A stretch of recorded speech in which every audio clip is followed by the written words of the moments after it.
성경의 결론이자 또 세상의 결론이라고 말할 수 있습니다. 그리고 결론이란 말은 본질이라고도 바꿀 수 있겠죠. 그래서 지금 우리 눈에 펼쳐지는 우리의 환경, 우리의 상황들, 이런 데에 흔들리지 말라는 거죠. 결론을 알고 본질을 알면 우리가 소망을 가질 수가 있다. 그게 이제 이 요한계시록의 중요한 주제라고 말할 수 있습니다. 여기 이제 8절부터 보시면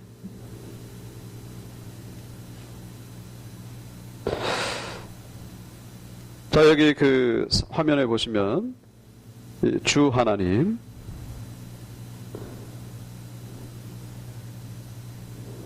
주 하나님이라고 하는 이 단어가 성경 전체에 23번 나옵니다.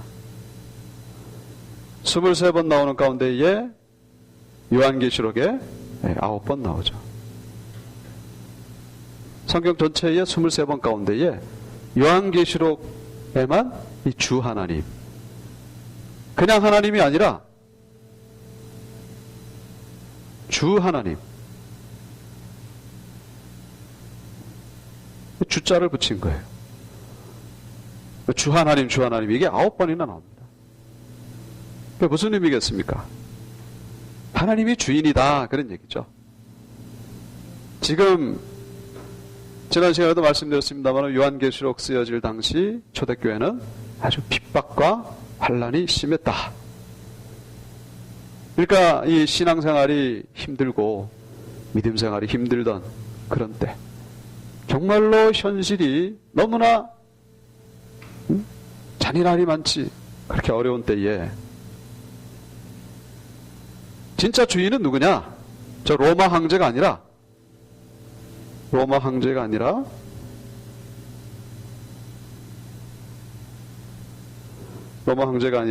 바로 하나님이 진짜 주인이시다.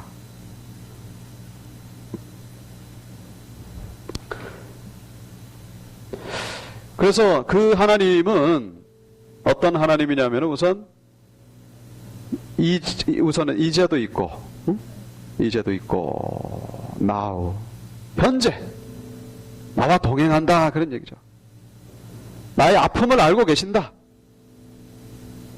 아픔을 아신다. 이제도 있고, 그리고 전에도 있었고. 이게 무슨 얘기일까요? 전에도 있었고. 이스라엘이 이렇게 로마에게 지배당할 때까지 하나님 도대체 뭘 하고 계셨습니까? 그때 하나님 어디 가 계셨습니까? 그때 하나님이 우리나라를 보호해 주셨으면 로마로부터 막아주실 수 있었을 텐데, 근데 그때도 계셨다는 거예요. 그 무슨 얘기입니까? 이 지금 모든 상황들이 다 하나님의 계획이라는 것이죠. 하나님의 계획이다.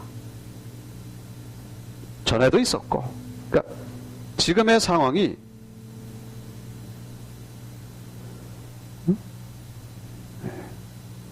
하나님의 계획이다. 하나님의 계획, 섭리.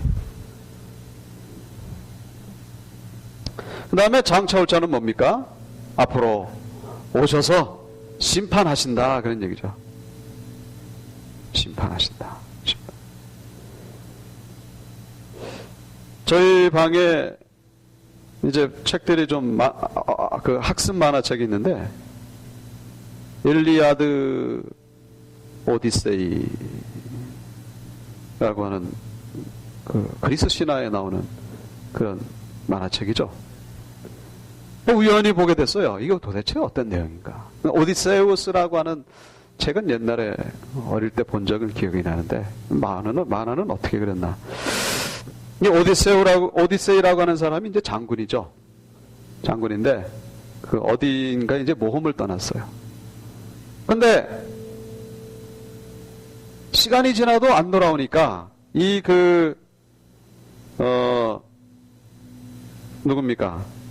그 오디세이의 부인, 페넬로페. 페넬로페가 아주 미인이었던 것 같아요. 그러니까 그 주변에 있던 그 유력한 남자들이 다 이 페넬로페를 자기 부인으로 삼으려고 막 그냥 성가시게 하는 거예요. 네? 당신 남편 안 돌아온다. 그러면서. 근데 이 페넬로페는 끝까지 오디세이를 기다리는 거예요. 이제나 저제나. 마치 그 저기 뭡니까? 춘향이와 이도령처럼. 그러니까 이 시간이 지나도 안 돌아오니까 이 페넬로페 집안이 아주 그냥 뭐 난장판이 되는 거예요. 맨날 그 구애자들이 와가지고 한둘이 아니에요. 수십 명씩 와가지고 내 부인이 돼달라 그러면서. 그러니까 뭐 페넬로페 집이 아니에요. 집안이 막 쑥대밭이 되는 거예요. 그런데 이 페넬로페는 끝까지 이제 오디세이를 기다리죠. 근데 결국에는 돌아옵니다. 근데 돌아와가지고 자기의 신분을 숨기고 결국 이제 아주 극적인 순간에 자기를 드러내고 이 페넬로페를 힘들게 했던 모든 그 남자들 다 물리치죠. 그러니까 주인이 돌아오니까 완전히 회복이 되는 거예요. 그러니까 주인이 올 때까지 기다리는 그 과정이 힘들어서 그렇지 결국은 돌아온다는 이 믿음이 있다면은 이 페넬로페 어쩌면은 이 참 뭐 이게 그렇게 적용해 볼 수 있겠죠. 페넬로페가 이게 교회고 오디세이는 주님이시고 뭐 이렇게 적용하는 경우는 없습니다만 말하자면 그런 거예요. 주님이 오실 때까지 이 교회를 세상이 찝적거리는 거예요. 세상으로 넘어와라. 세상과 하나가 되자. 세상과 결혼하자. 근데 교회는 넘어간 교회도 있고 끝까지 넘어가지 않는 교회가 있죠. 넘어가지 않는 교회는 뭡니까? 누구를 기다리는 거예요? 예수 그리스도. 네, 예수 그리스도를 기다리는 거죠. 그 기다릴 때에 그 장차 올 자요. 그 주 하나님이 말씀하시는 거예요. 요한의 고백이 아니라 하나님이 말씀하십니다. 나는 옛날에 지금도 있고 너희들 아픔 다 안다. 안다. 그리고 전에도 있었고 이 모든 일들이 다 내 계획으로 이루어지는 일이다. 그리고 나는 이 땅에 분명히 다시 온다. 심판이 있다는 얘기죠. 그리고 특별히 여기 이 알파와 오메가라. 알파와 오메가는 이건 이제 시작과 끝이라는 얘기죠. 그죠? 그 헬라어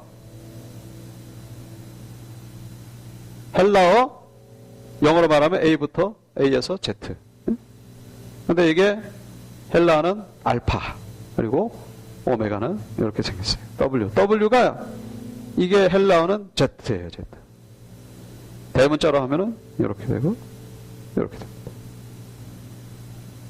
그래서 알렙벳 김멜 아니 그거는 참 히브리어지.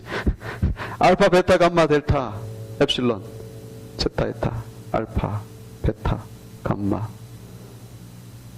델타 엡실론 제타 에타 세타 이오타 카파 람다 미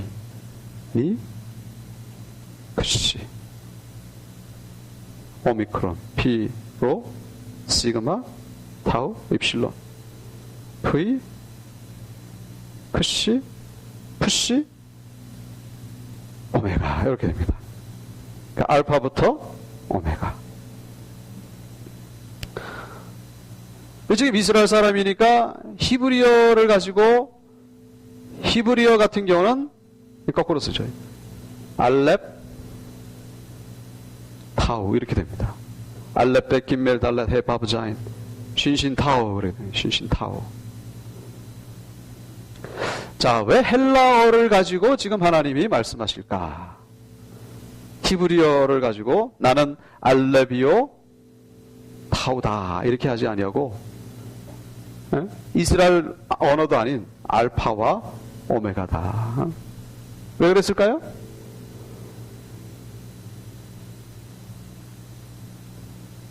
그러니까 뭐 어렵게 생각하지 마시고 헬라어가 당시에는 세계 공용어죠. 세계 공용어. 지금의 말하면 영어죠. 히브리어 같은 경우는 지금의 우리나라 말하면 한국어고. 그러니까 히브리어는 이제 범위가 좁죠. 헬라어는 전 세계적이고. 그러니까 하나님은 전 세계의 하나님이다. 그런 얘기죠. 전 세계 하나님. 이스라엘의 하나님만이 아니라 전 세계의 역사를 주관하시는 하나님이다. 그래서 알파와 오메가라고 하는 것은 처음에만 나타났다가 끝에 또 살짝 나타나시는 그런 분이 아니고 계속해서 계시는 분이다. 그런 얘기예요. 계속해서 계시는 분이다. 모든 순간, 모든 시간 속에서 하나님이 함께 하신다는 그런 얘기가 바로 알파와 오메가다. 그리고 이 알파와 오메가는 뭡니까? 이게 글자잖아요. 글자. 그죠? 글자, 문자. 글자, 문자예요. 혹은 이게 곧 생각이죠. 생각. 말이 될 수가 있고, 계획, 사상. 그러니까 하나님은 모든 이 그 생각의 근본이 되신다는 거예요.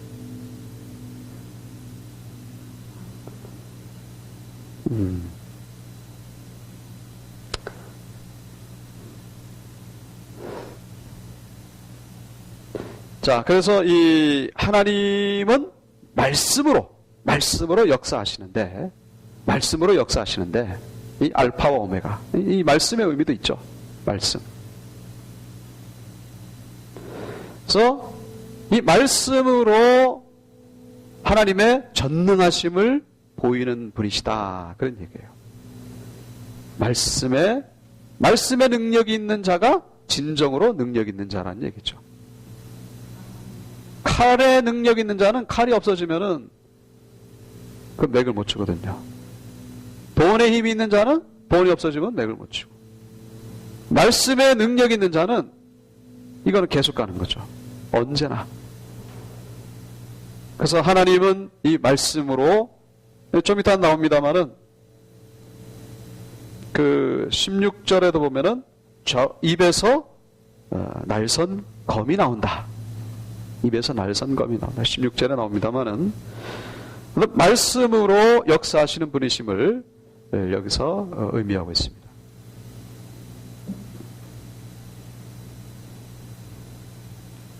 자, 그 다음에 우리 그 다음 절을 넘어갑니다.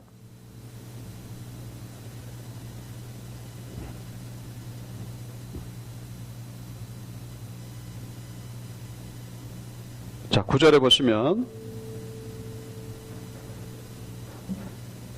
나 요한은 너희 형제요 예수의 환난과 나라와 참음에 동참하는 자라. 하나님의 말씀과 예수를 증언하였음으로 말미암아 받모라 하는 섬에 있었더니. 자, 요한의 이 정체성 뭡니까? 나는 이런 사람이다. 그런 얘기죠. 나는 이런 사람이다.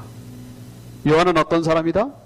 예수의 환난과 나라와 참음에 동참하는 자다. 우리는 그런 나에 대한 그런 그 선입관을 가지고 있죠. 나는 부자가 될 사람이다. 뭐 이런. 나는 높은 곳에 올라갈 사람. 나는 성공할 사람이다. 뭐 이런 정체성이 많이 있습니다만은 우리가 하나님 앞에서 가져야 될 정체성은 그런 세상적인 게 아니라 나 요한은 이런 사람이다. 너희의 형제요. 너희는 교회죠. 교회와 뜻을 같이 하는 사람이고, 그리고 예수의 환난과 나라와 참음에 동참하는 자.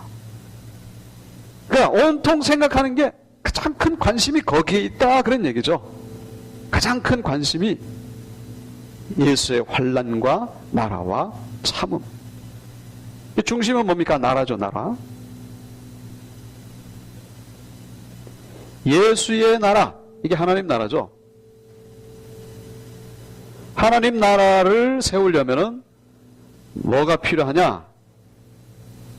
환난과 참음이 필요하다, 그런 얘기예요. 환난과 참음은 필수라는 거예요. 하나님의 나라가 내 심령 가운데 이루어지기 위해서 환난이 있고 또 참음이 있다는 얘기예요. 이거를 이겨내는 자들이 돼야 된다는 것이죠. 이거를 각오하라는 것입니다. 환난과 참음. 왜 그럴까요? 예수의 나라, 예수의 나라가 세워지는데 이 세상 나라가 가만히 있겠습니까? 마귀의 나라가 가만히 있겠습니까? 방해하죠. 어려움을 가져다 주고, 그리고 유혹을 가져다 주고 그러는 거예요. 이 모든 것들을 이겨내는데 아주 그냥 힘을 쓰는 그런 게 바로 우리 성도의 삶이라고 말할 수 있겠죠. 그래서 이 하나님 나라 세워지기 위해서는 환난과 참음이 쉽게 이루어지는 게 아닙니다. 땀을 흘리고 희생이 필요합니다. 십자가를 지고 그런 환난과 참음에 동참하는 모두가 돼야 될 줄로 믿습니다. 쉽게 그냥 편안하게 내 갈 길 가고 싶은 대로 가고 그런 게 아니라 환난을 이겨내고 참음을 이겨내고 그럴 때에 상급이 있다는 것이죠. 자, 그리고 이 하나님 나라를 이루기 위해서 뭐가 필요하냐면은 하나님의 말씀, 그리고 예수를 증언하는 것. 하나님의 말씀과 예수를 증언하는 것, 같다고 볼 수 있어요. 하나님의 말씀은 결국 그 포커스가 어디에 있느냐? 바로 예수를 드러내는 데 있다, 그런 얘기죠. 예수를 드러내는 데 있다. 예수님이 그 구약 성경에 대해서 뭐라 그랬죠? 구약 성경뿐만 아니라 모든 성경을 가르치죠. 이 성경은 곧 내게 대하여 증거하는 것이다, 그랬거든요. 성경, 하나님의 말씀, 결국 주제는 예수를 증언하는 것이다. 그래서 하나님의 나라와 예수는 같은 거예요. 예수를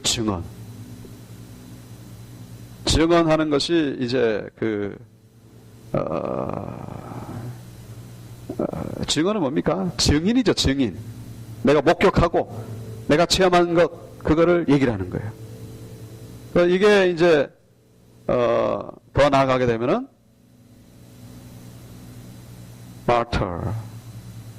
martyrdom, 이게 순교라는 뜻이에요. 순교. 헬라어 원어에는 그렇게 나와 있습니다.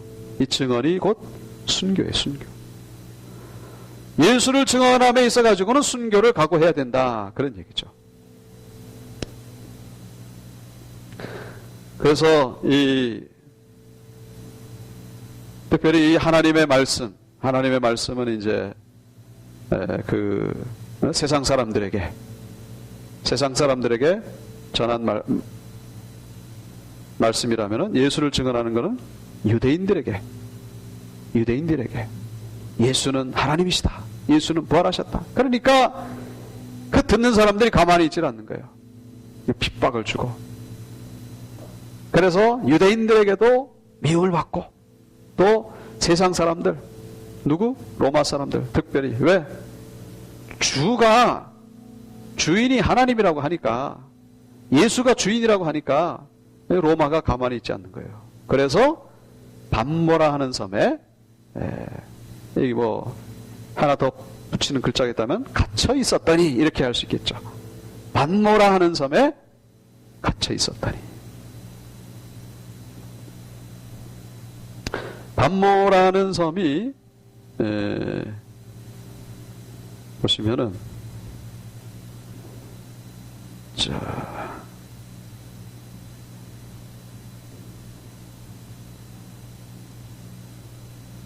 반모라는 섬을 잠깐 보여드릴게요.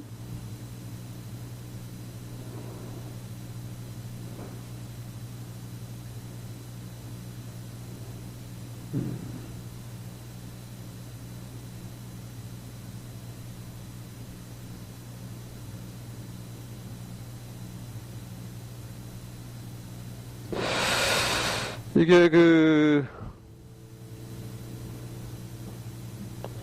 반모섬 전경입니다. 우선 이 반모섬이 어디쯤에 있는지, 자, 이게 지금 세계 지도 아시죠? 네, 여기 우리나라 있고, 여기 이제 터키가 있고, 분홍색 터키,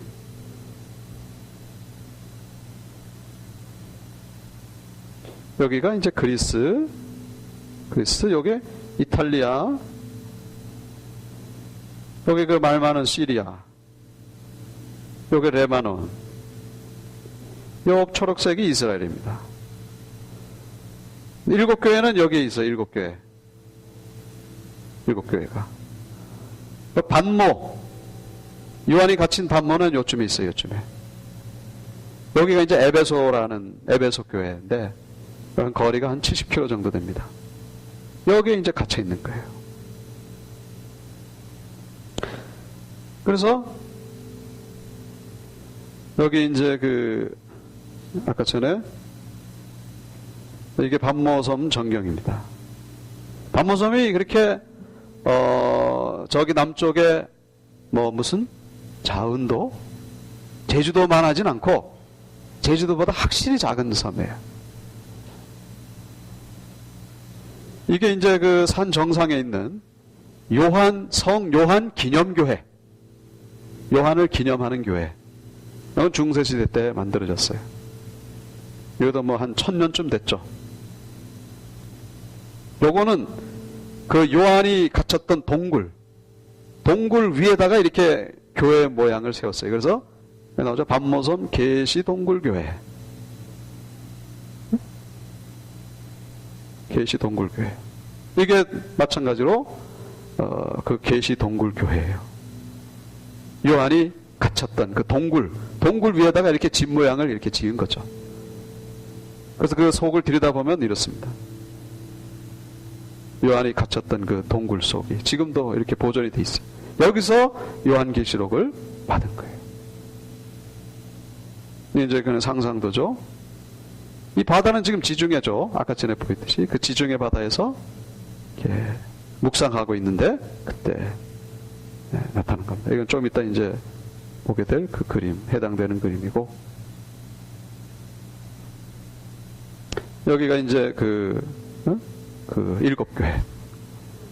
7교회입니다. 그래서 에베소, 서머나, 버가모, 두아디라, 사데, 빌라델비아, 라오디게아. 반모섬은 여기 있어요. 여기도 마찬가지로 지중해, 여기가 그리스, 이탈리아, 터키, 여기에 7교회 반모섬, 여기가 이스라엘. 자, 그렇게 됩니다. 자, 그래서 반모라는 섬에 여기 뭐가 있다고요? 갇혀 있었더니. 그러니까 핍박 때문에 자유를 뺏겼습니다. 그런데 사실은 이게 은혜죠. 왜냐? 거기서 하나님의 말씀을 받았기 때문에. 그래서 이 반모섬이 바로 뭐예요? 광야예요, 광야. 반모섬에 삥 둘러서 바다로 그냥 사방 다 둘러싸여 있습니다. 이 갇혀 있는 곳이 아니라 사실은 하나님의 보호를 받는 곳이죠. 보호를. 사실은 믿음의 눈으로 보면 여기는 특별한 장소예요. VIP. 사실 지금은 이렇게 쉽게 얘기를 하지만 당시에 이 반모섬은요, 죄수들을 수용하던 섬입니다. 그러니까 거기 채석장이 있어요. 돌을 캐고 아주 강제 중노동을 하면서 생활했던 분이 바로 요한입니다. 그러니까 거기서 힘들게 있는데 거기서 바로 요한계시록을 받는 거예요. 요한계시록이 물론 성경은 다 중요하지만은 세상의 결론, 세상의 본질을 보여준다는 면에 있어가지고는 이 요한계시록은 그 가치는요 이루 말할 수가 없죠. 근데 그 근보다 더 귀한 것을 받는 반모섬에서 받게 되었다는 거예요. 그러니까 하나님은 계시록을 주시려고 반모라는 섬에 하나님이 인도하신 거예요. 불행하게도 갇힌 게 아니라 하나님의 계획이었다는 것입니다. 우리가 지금 반모섬에 있다라고 느껴지는 분들이 있을 거 아니에요. 여러분의 지금 상황이, 내가 지금 반모섬에 있다. 사방팔방 겹겹이 에워싸이고 갇혀있고, 거기가 바로 광야고 거기 바로 은혜의 자리라는 것이죠. 바로 하나님의 계시가 임하는 자리임을, 그런 믿음을 가지시길 바랍니다. 거기서 하나님의 음성을 듣게 될 줄로 믿습니다. 그래서 합력하여 선을 이룬다. 로마서 8장 28절 말씀이죠. 로마서 8장 28절. 찾을 거 없어요. 제가 다 했습니다. 로마서 8장 28절 뭡니까?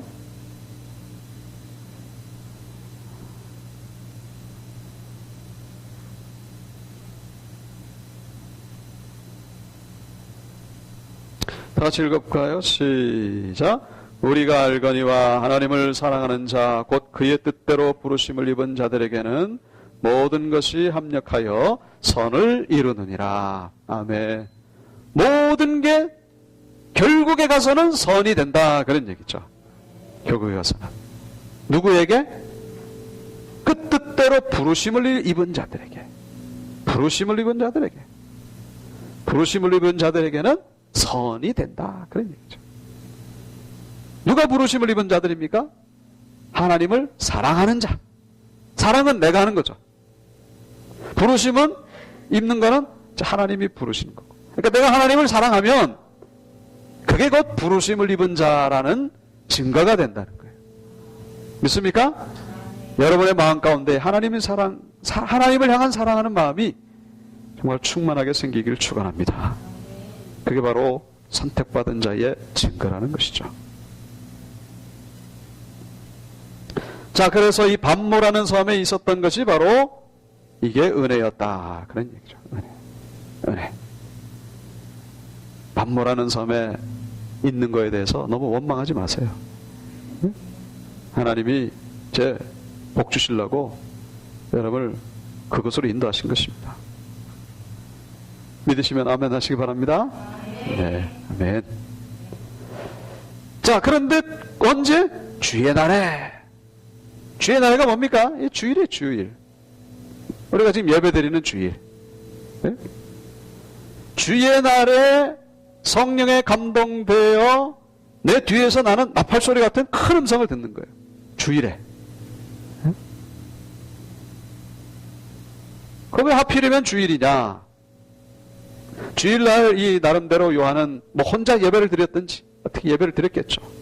그 성령에 감동되어 그렇게 있는 가운데서 하나님의 그 주님의 음성이죠. 그 음성이 꼭 나팔소리처럼 들리는 거예요. 나팔소리 같은 음성. 나방 그러면서. 그럼 왜 주일일까? 주일은 다른 말로 하면은 안식일 후 첫째 날이죠. 네? 안식 후 첫째 날. 이게 또 다른 말로 하면은 부활하신 날이죠. 부활하신 날. 네? 부활하신 날. 예수님이 죽음에서 다시 살아나신 날. 그날에 요한계시록을 주시는 거예요. 그러니까 이 요한계시록의 주제도 사실은 부활이라고 말할 수 있습니다. 부활. 하나님의 나라가 부활한다, 그런 얘기죠. 하나님의 나라가 없어진 것 같고 저 마귀에게 뺏겼던 것 같은데 다시 21장 22장에 내려온다는 거예요. 부활한다는 것이죠. 다시 나타난다는 것입니다. 요한계시록과 부활은 어떻게 보면 같은 말이라고 할 수 있겠죠. 그래서 주일에 계시를 주신 것이죠. 여러분 주일 예배 잘 드리시기를 바랍니다. 네, 그래서 이 성령에 감동되는 날이 돼야 돼요. 성령에 감동된다, 이게 뭔 말이냐면은 영어로 하면은 in spirit. in spirit이 뭐냐면은 성령 안에 있을 때. 네? 무슨 얘기입니까? 요한은 지금 어디에 있는 거예요? 밤모섬에 있는 것이 아니라 성령 안에 있는 거예요. 예? 밤모섬에 있는 게 중요한 게 아니라 성령 안에 있는 게 중요한 거예요. 예? 그러니까 우리는 지금 어디에 있느냐? 내가 지금 백평 아파트에 있느냐? 아니면 단칸방에 있느냐? 이게 더 중요한 게 아니라 내가 지금 성령 안에 있느냐? 성령 바깥에 있느냐? 이게 더 중요하다는 것입니다. 믿습니까? 100평 아파트에 있어도 성령 바깥에 있으면은 그 소용이 없다는 거예요. 그러나 밤모섬에 있다 할지라도, 감옥에 있다 할지라도 성령 안에 있으면은 그 사람은 복된 자가 된다는 것입니다. 당신 지금 어디에 있습니까? 그러면 나 지금 대구에 있어. 뭐 이런 게 아니라 나 지금 성령 안에 있어. 이런 근본적인 대답이 우리에게 있어야 된다는 것입니다. 성령 안에 거하는 자들이 되시기를 축원합니다. 성령 안에 있을 때의 음성을 듣는 거예요. 성령 안에 있을 때에만 음성을 듣습니다. 네? 성령 바깥에 있으면 죽었다 깨어나도 못 들어요. 저 사람은 듣는데 내 귀는 안 들려요. 내 귀는 안 들려요. 나팔 소리 같은 큰 음성인데도 안 들려요. 뭔 소리가 있어? 뭐래? 성령 안에 없으니까 안 들리는 거예요. 나팔 소리 같은 큰 음성. 나팔이라고 하는 건 빠밤 그러잖아요. 저기 묵상하다가 이제 우리 온육교회 홈페이지에 올린 박영문 장로님 천국과 지옥 간증, 그게 생각났습니다. 아시죠? 그 박영문 장로님이 천국 가게 된 첫 번째 그 징조가 뭡니까? 여봐라 그러잖아요. 여봐라. 그 소리가 팍 들리는 거예요. 정신이 번쩍 드는 거죠. 각자 사람마다 다른데 이 요한에게는 나팔 소리 같은. 왜 나팔 소리일까? 나팔 소리는 뭡니까? 뭡니까? 이게 지금 전진하는 행진가, 뭔가 새롭게 시작하는 거예요. 특별히 나팔절이라고. 나팔절, 이거는 새해입니다. 새해. 7월 1일 유대력으로, 종교력으로 7월 1일 7월 1일 새롭게 시작한다는 거죠. 하나님의 나라가 새롭게 시작한다, 그런 얘기입니다. 그래서 이 지금 요한계시록을 드라마로 이렇게 해보면은 지금 요한이 뭐 채석장에서 뭐 하다가 이제 주일날 뭐 어떻게 좀 기도하려고 이렇게 하고 있었겠죠. 요한계시록 받을 거라고는 꿈에도 모르고 그냥 뭐 주님 묵상하고 뭐 이렇게 있는데 갑자기 뒤에서 빠방 소리 나는 거예요. 그러니까 요한이 깜짝 놀라가지고 이렇게 들어오면 여기서부터 이제 요한계시록이 시작되는 겁니다. 여기서부터 이 소리부터 요한계시록이 시작되는 거예요. 그래가지고 1절부터 9절까지는 소리가 들리게 된 그 배경을 얘기를 하는 거예요. 1절부터 9절까지는. 이해가 되시죠? 네. 자, 그래서 이 음성을 듣게 되는데, 나팔절은 이제 그 승리의 소리라고도 할 수 있겠죠. 자, 이르되 내가 보는 것을 두루마리에 써서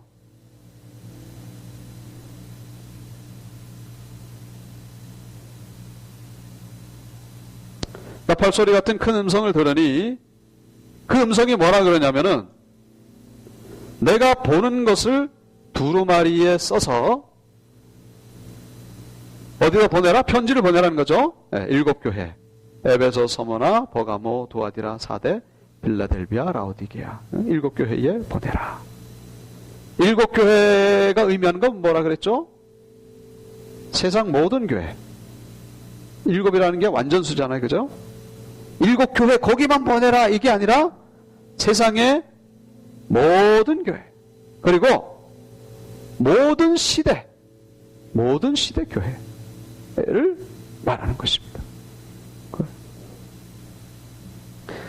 그러니까 이 요한계시록은 요한계시록은 특별히 불신자를 향한 메시지가 아니라 특별히 신자를 향한 메시지다, 그런 얘기죠. 교회에 보내라. 이 써서 두루마리에 써서 이 두루마리에 쓴다는 게 이게 요한계시록이죠. 요한계시록을 써가지고 7 교회에 보내라. 교회가 보고 교회가 받아야 된다, 그런 얘기입니다. 이걸 보면서 이제 소망을 가지고, 왜요? 소망을 가지고 또 깨어 있으라, 힘내라, 그런 얘기죠. 정신 차려라. 그 목적을 위해서 이 요한계시록을 이제 받아서 보내게 되는 것이죠.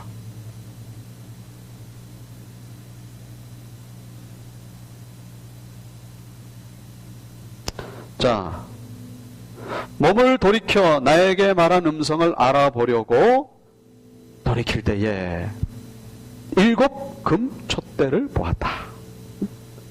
7 금촛대를 보았다. 이 7 금촛대가 뭡니까? 뭐를 의미하죠? 20절에 나옵니다. 7 교회, 그죠? 20절에 나오죠? 7 별은 7 교회의 사자고 7 촛대는 7 교회니라. 자, 이 교회, 이게 아까 전에 에베소, 소모나, 버가모, 두아디라, 빌라델비아, 사데, 라오디게아, 그 7 교회. 자, 7 촛대. 7 촛대는 그 연상이 되는 게 뭐냐면은 성막에 있는 촛대. 성막 안에 있는 촛대. 그 성막 안에 있는 촛대는 어떻게 생겼죠? 이렇게 생겼죠? 이렇게 생겼습니다. 그래서 여기 하나, 둘, 셋, 넷, 다섯, 여섯, 7. 불이 이렇게 비치는 거예요. 요거를 이 촛대를 가리켜서 메노라라고 부릅니다. 메노라. 그래서 성막 보면은 여기가 지성소고 여기가 성소잖아요. 그죠? 그리고 들어가면 오른쪽에 뭐가 있습니까? 떡상. 왼쪽에는 촛대. 그죠? 그 금으로 만든 촛대. 여기는 향단. 그죠? 향을 피우는 향단. 그리고 요 안에는, 지성소 안에는, 법궤. 그죠? 법궤. 그리고 이 바깥에는 이게 이제 성막이죠. 성막. 여기 문이고, 번제단이 있고, 물두멍이 있고, 세수대야 같은 거. 짐승 태우고. 이 성소, 지성소. 근데 이 촛대, 이게 이제 여기 지금 나타나는 건데, 그런데 이 구약의 성막의 촛대와 지금 요한이 보는 촛대는 조금 다릅니다. 성막의 촛대는 이렇게 생겼지만은 요한이 본 촛대는 뭡니까? 7개 촛대. 그러니까 7개 촛대가 하나, 둘, 셋, 넷, 다, 7개 있는 거예요. 뭐 불이 붙었는지 안 붙었는지 모르겠지만은, 예. 근데 우리 양초라고 생각하는데 양초가 아니고, 조그만 그 잔 있잖아요, 잔. 잔에 올리브 기름이 이렇게 담겨져 있어가지고, 심지가 이렇게 세워졌어요. 그 여기에 불이 이렇게, 불이 이렇게 붙는 겁니다. 이렇게. 등잔대. 우리는 뭐 촛대 이렇게 하면 여기다 초를 딱 꼽아가지고 불이 이렇게 있는데 이게 아니고 등불 기름, 올리브 기름으로 요게 이제 7개 있는 거예요. 근데 왜 구약에 이런 메노라가 왜 7개로 바뀌었을까? 왜 7개로 바뀌었을까? 이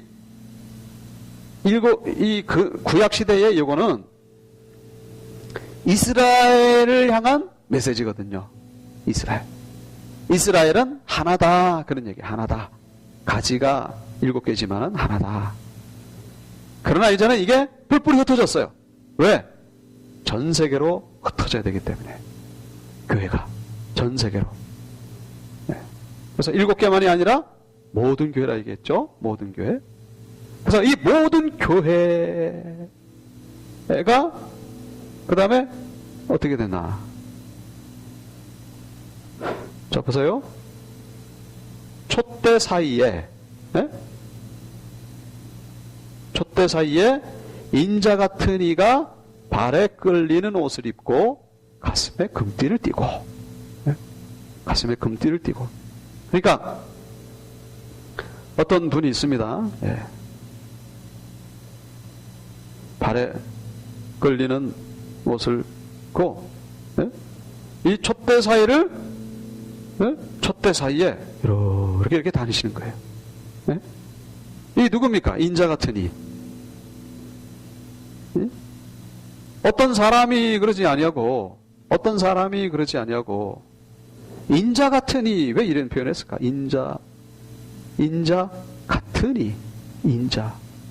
인자가 뭐예요? Son of man, 사람의 아들이란 얘기잖아요. 응? 사람의 아들. 사람의 아들은 일반 명사죠. 사람의 아들.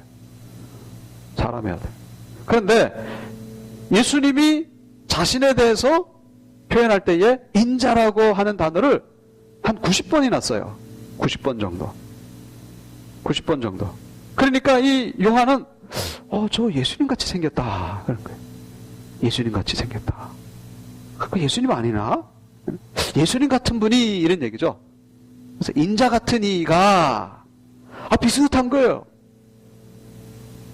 근데 이 사도 요한이 예수님과 함께 생활했을 때 그 예수님과는 너무나 확연히 모습이 다르니까 예수님이라고 말을 못하는 거예요. 너무나 이게 확연히 다르니까. 비슷하긴 한데 어떻게 해요? 모습이 발에 끌리는 옷. 발에 끌린다는 것은 우리나라로 그렇지만은 발에 끌리는 옷 누가 있습니까? 종이 그런 옷 입나요? 안 되죠. 이게 딱 동염해가지고 논에 벼 심으러 갈 때처럼 그렇게 그렇게 가지. 끌리는 옷은 이제 지체가 높은 분이나 이렇게 입는 옷이죠. 그러니까 위엄과 영광, 권위 이런 것을 상징합니다. 발에 끌리는 옷. 특별히 이 발에 끌리는 옷은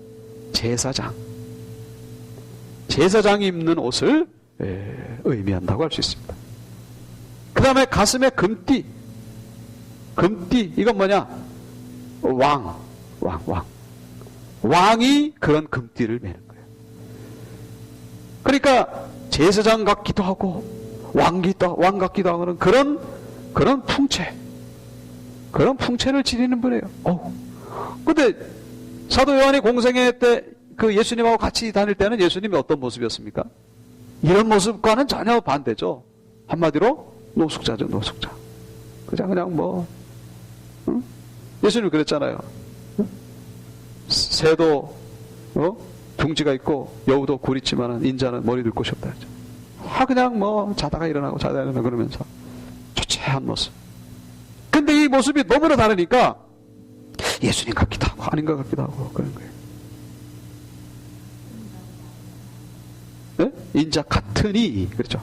인자 같은 분, 예수님 같은 분, 그런 얘기죠. 그 머리는 네? 흰데 양털같이 희고 눈은요 번쩍번쩍 빛납니다.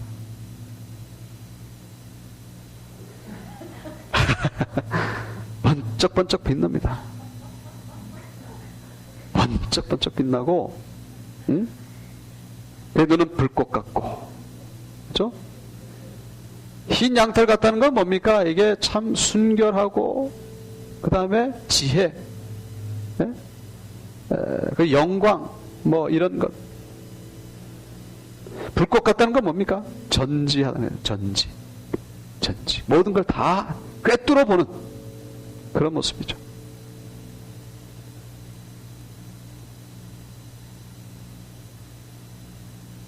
그 다음에 계속 나가도 되겠네. 그의 발은 풀무불 같고.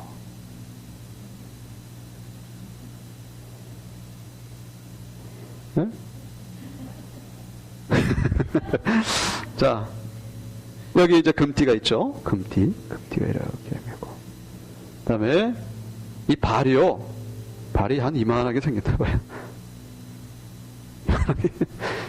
그걸 가지고는 안 되지. 이 주석 같다. 응? 주석이라고 하는 건 무겁거든요. 그 옛날에 이 비교되는 발은 예수님이 십자가에 못 박힐 때 그 연약한 발. 네? 십자가 못에 박혔던 그 연약한 발에 비해서는 너무나 다른 거예요. 이 발이 그냥 이만한 거 봐. 이만해가지고. 이거로 쾅 밟는 거죠. 응? 이 묵상하다 보니까 우리 세종로에 있는 이순신 장군 동상이 생각납니다. 네? 이순신 장군 동상이 그 칼을 딱 차고 말입니다. 발이 한 이만하거든요. 네? 발이 이만해요. 이러면서 비슷한 이 발이 이렇다는 것은 뭡니까? 그 위험이 대단하다는 것이죠. 그리고 음성은 많은 물소리 같다. 그냥 물이 아니라 많은 소리가 들려요. 소리가 들리는 물은 뭡니까? 물이 흐른다는 것이죠. 이거는 생명이다. 생명. 음성이 많은 폭포 소리, 그저 나이아가라 폭포 거기 밑에 가면은 이 소리가 얼마나 큰지 서로 대화하는 소리가 안 들립니다. 그 웅장한 소리 두두두두두두두두 하면서 그냥 땅 천지가 진동을 하죠. 그런 어마어마한 모습.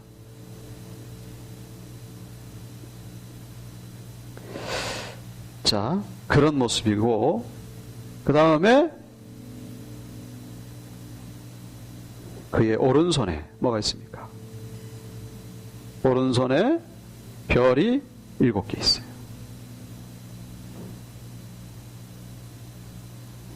일곱 개가 있고, 그 다음에 입에서는 뭐가 나옵니까?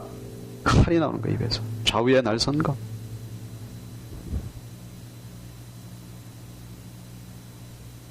날선검이 슉슉 나오는 거예요. 슉슉 나옵니다. 입에서 날선검이 슉 나오고, 얼굴은 번쩍번쩍합니다. 얼굴은 해같이 빛나는 거예요. 해같이 번쩍번쩍 빛나고. 자, 이런 모습. 입에서 칼이 나와요. 예?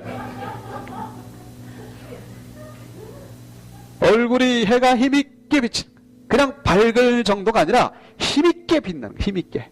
예? 그냥 얼굴이 깨끗하다 이런 의미가 아니라 힘이 있다는 거예요. 힘이 있다는 건 뭡니까? 그 안에 이 영이, 파워가 충만하다는 것이죠. 그래서 뭔가를 지금 막 그런 하시려고 하는 그런 모습이죠. 뭔가를 역사하는 그런 모습. 자, 그래서 이런 모습을 보니까 이 요한이 예수님과 같이 다닐 때 그 모습이 아니에요. 그러니까 긴가민가 하는 거죠. 긴가민가. 예수님 같은데 저런 모습은 아니었다. 사실 예수님은 맨날 노숙자 같고 그랬으니까.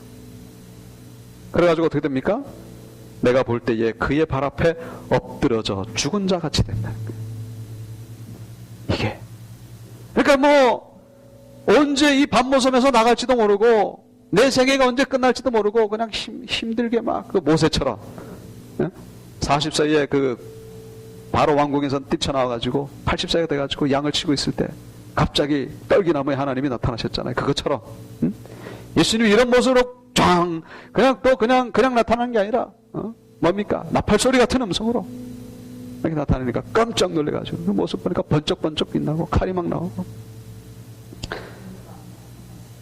네. 자, 그래서 요거는 이제 지우겠습니다. 예. 그 예수님의 모습. 입에서, 예, 입에서 칼이 나오고 있어요. 7 촛대. 오른손에 7 별. 눈이 번쩍번쩍하죠? 금띠를 띠고, 발에 걸리는 옷. 아이고. 자.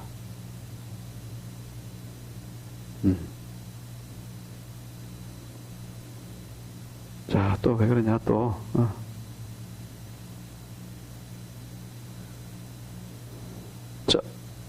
자, 요건 또 다른 그림입니다.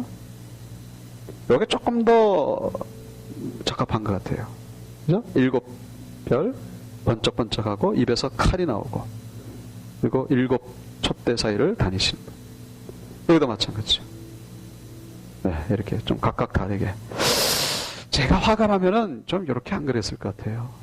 저 그림을 못 그려서 그렇지만, 조금 더 이것도 좀 다른 모습이죠. 이거는 이 그림이 이게 아니죠, 이게. 이게 메노라가 지금 이렇게 몇 개가 있는데, 이게 좀 아닌 것 같아요, 이거. 자. 그래서 엎드려져 같이 죽은 다음에 그가 오른손을 내게 얹고 이르시되 두려워하지 말라. 나는 처음이요 마지막이니. 지금 이 요한은 두려움 가운데에 엎드려지게 됩니다. 자, 정말로 두려워해야 할 대상은 로마 황제가 아니라 바로 예수 그리스도.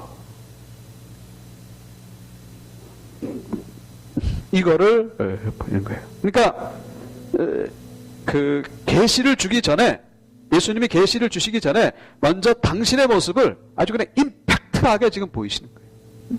임팩트하게. 너 지금까지 너 환경 때문에 두려웠지. 너 로마 황제 두려워했지. 너 핍박하는 저 유대인들 두려웠지. 그게 두려워할 자들이 아니다. 나를 봐라, 나를. 그래서 예수 그리스도를 바라보는 가운데 완전히 죽은 자 같이 그렇게 될 정도로. 그러니까 예수님을 두려워하고 나니까 그 다음에는 두렵지 않는 거예요. 예수님은 어떤 분이냐? 내가 전에 죽었었노라. 근데 지금은 살아있다. 그런 얘기죠. 지금 살아있다. 이게 뭡니까? 죽었다가 부활했다. 그런 얘기죠. 죽었다가 부활했다. 부활한 자다. 부활한 자다. 이제 사세토록 살아있어 사망과 음부의 열쇠를 가졌다. 네? 부활한다. 너희들도. 왜 예수님이 죽었다가 부활했죠? 이게 1호예요. 1호. 부활의 1호. 응? 너희들도 그렇게 된다 이 얘기죠. 너희들도 그렇게 된다. 그거를 말씀하시기 위함이에요. 어떤 사람이 국립공원 그 동굴에 안내를 받아갔는데 이 굴이 점점 좁아지는 거예요. 그러다 처음에는 서서 가다가 점점 무릎을 꿇고 가다가 나중에는 완전히 기어서 가는 거예요. 그러니까 앞에 가던 가이드가 가는데 이 사람이 겁나가지고 폐쇄 공포증에 걸려가지고 나 미치겠다고, 나 좀 살려달라고 막 발버둥 칩니다. 그랬더니 앞에 가던 가이드가 뭐라냐면 두려워하지 말라고. 사실은 여기 원래 막혔던 길인데 내가 길을 뚫어가지고 가보니까 여기 별천지가 있다고. 조금만 가면은 그거 나타난다고. 그래서 알았다고 안심을 하고 따라갔습니다. 따라갔더니 보니까 진짜 뭐 별천지가 나타난 거예요. 지금 이 18절의 의미를 설명해주는 예라고 말할 수 있습니다. 예수님이 우리에게 말씀하시죠. 나 따라와라. 나 따라오면 너희들도 죽음을 지나서 그 다음에 부활에 이르게 된다는 것이죠. 죽음을 두려워하지 말라는 것입니다. 그리고 사망과 음부의 열쇠는 나에게 있다는 거예요. 염라대왕에 있는 게 아니고, 염라대왕이 우리에게 죽음을 가져다 주는 게 아니에요. 마귀가 우리에게 죽음을 가져다 주는 게 아니에요. 누가? 예수 그리스도가 우리의 생과 사를 결정하십니다. 그 장례식장 가면 무슨 뭐 염라대왕 생각하는데 그게 아니라 예수 그리스도가 오직 생명과 죽음을 주관하시는 분이시다. 그래서 내가 본 것과 지금 있는 일과 장차 될 일을 기록하라. 내가 본 것은 뭡니까? 1장이죠. 지금 있는 일은 2장, 3장. 이거는 교회, 7교회에 대한 이야기. 장차 될 일은 뭐예요? 이게 4장부터 22장. 이거를 기록해라. 기록해라. 그래서 이제 장차 될 일은 내용상으로 보면은 과거에 일어난 일도 있어요.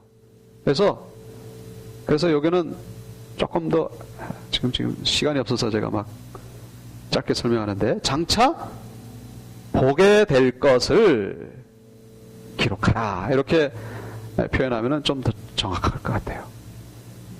내가 지금 기록하는데 요한계시록의 내용이 뭐냐면은 내가 본 것, 지금 봤잖아요. 이제 예수 그리스도를 봤잖아요. 그죠? 지금 있는 일, 그건 뭐냐면 2, 3장에 지금 이제 7교회에 주시는 말씀.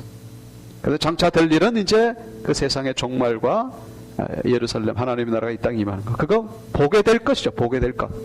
보게 될 것을 기록해라. 마지막이죠. 내가 본 것은 내 오른손에 7별, 내 오른손에 7별, 그리고 7 금촛대. 7별은 뭐라고요? 사자. 7 촛대는 7교회. 사자가 뭡니까? 사자. 저 헬라어로는 앙겔로스, 히브리어로는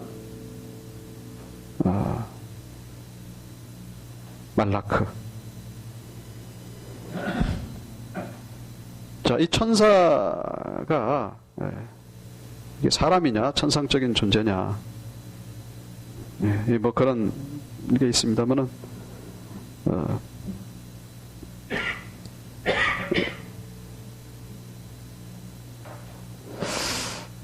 이 사자는 천사일 수도 있고, 그 다음에 사람일 수도 있습니다. 사자는 천사일 수도 있고 사람일 수도 있고. 천사는 뭐예요? 천상적 존재죠. 사람은 사람. 그래서 제가 지난번에 그런 말씀 드렸죠. 천사 혹은 지사. 지사. 그러니까 천사와 사람은 다른 거예요. 엄연히 다른 겁니다. 천사와 사람은 다른 거예요. 사람이 더 높이 있습니다. 천사는 그 사람을 돕는 존재예요. 그래서 천사는 천사고 사람은 사람이고. 그런데 하나님이 어떤 일을 위해서 어떤 때는 사람을 보내기도 하고 어떤 때는 천사를 보내기도 하는 거예요. 그러니까 천사와 사람은 다른 거예요. 근데 우리가 흔히 하는 말로 야, 저 사람 진짜 천사야, 천사. 하나님이 보내신 천사야. 이제 그건 우리가 이제 표현하기 쉽게 하려고 그러는 것이고, 천상적인 존재가 하고는 사람하고는 분명히 다릅니다. 그래서 이 요한계시록을 써가지고 7교회의 사자에게 보내는 거예요. 근데 그 사자 천사에게 보내겠습니까? 요한계시록을 써가지고 천사에게 보낼까요? 아니고 그 7교회의 영적인 지도자들에게 요한계시록을 보내는 것입니다. 2장 1절에도 나오잖아요. 에베소 교회의 사자에게 편지하라. 그렇죠? 그래서 영적인 지도자들을 의미하는 것이다. 자, 결론 뭡니까? 결론. 예수 그리스도가 우리의 주가 되신다는 것입니다. 세상이 우리의 주가 아니고, 돈이 우리의 주가 아니고, 환난이 우리의 주가 아니라 예수님이 우리를 주관하시는 분이시다. 그리고 그분은 지금도 나와 함께 하시고 과거에도 계셨고 그리고 앞으로 오실 분이시다. 그러니까 어떻게 해요? 소망을 가지고 승리하는 그런 우리가 되어야 될 줄로 믿습니다. 아멘. 아멘. 자, 우리 찬송 부르겠습니다. 예.